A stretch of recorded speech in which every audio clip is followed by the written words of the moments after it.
Kag para sa ato nagapangunang balita mga kapug sa subong nga Lunes, huy abaga na ang pila ka mga konsumidor sang bugas bangod humalin pa sang Nobyembre wala sa gihapon nagnubo sa 50 pesos kada kilo ang presyo sini sa mga merkado. Sa Liganes Public Market humalin sa Disyembre yara sa 52 tubtob 54 ang pesos o 54 pesos kada kilo sang lokal nga bugas samtang yara naman sa 60 pesos ang imported rice. Kung sa ngunit mga puso, mabakal pa ang mga, o kung mabakal pa sa mga rice retailers ang tunga sa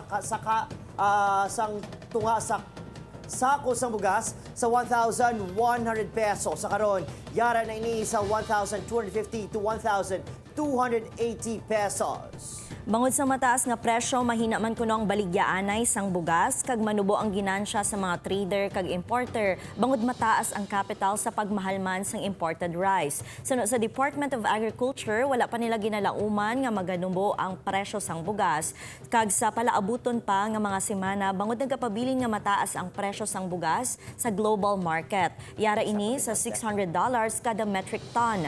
Ginamonitor man nila ang sitwasyon kag nagahimo sang nagakaigo nga tikang sa pagsiguro nga bastante ang supply sang bugas sa pungsod sa tunga sang El Nino phenomenon.